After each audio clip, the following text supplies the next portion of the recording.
Ito na po yung request ninyo na 2 cups lang po ng ating cheese steak recipe na lutuin po natin daw sa ating kaldero. Kaya huwag na nating patagalin yan at simula na po natin. So dito meron po akong refrigerated margarine at kalahati lang po yung gagamitin natin dito or 100 grams lang at tunawin lang po natin ito.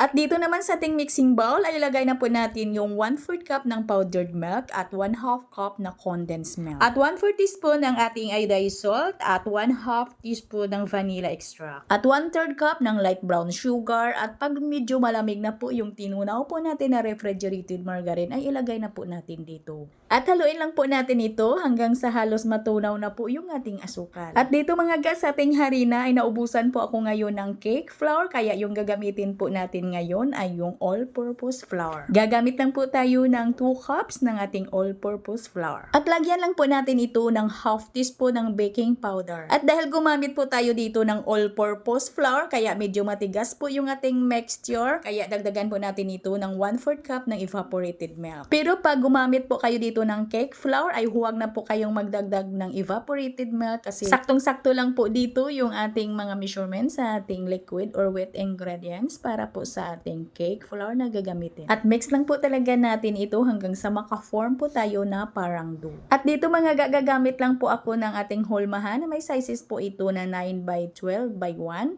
at lagyan lang po natin yan ng non-stick parchment paper. At ipantay lang po natin yung ating mixture. Kung gusto po kayong gumawa dito ng 500 grams na harina or yung isang recipe po talaga natin ay dublihin nyo lang po yung ating mga ingredients. Mga gamito na po tayong video nito ha na isang recipe or 500 grams na harina at niluto po natin iyon sa ating oven. At pagkatapos lagyan lang po natin ito ng condensed milk dito sa ibabaw. At ikalat or ipantay lang po natin dito yung ating condensed milk. At lagyan po natin ito ng grated cheese. Yung gamit ko dito na cheese mga ga ay yung dili queso. At pagkatapos nito ay isa lang na po natin ito agad at kailangan ay medyo mainit na po yung ating kaldero. Gumamit lang po ako dito mga ga ng kasirula or ito po yung steamer ko. At lagyan ko lang po ito ng patungan. Syempre wala po yung tubig ha. At yung apoy ko dito sa ating kalan mga ga ay katamtaman lang po talaga. At niluto ko po ito or naluto ko po ito sa loob ng 25 minutes. Kailangan po ay tansyahin nyo lang po talaga yung apoy ng inyong kalan. Lalo na pag medyo makapal yung paglulutuan po natin. At tansyahin din po ninyo ang inyong time cooking. Pwede nyo po talagang matingnan-tingnan. Baka masunog din po yung ating cheese steak. At pag ito'y malamig na ay hiwain lang po natin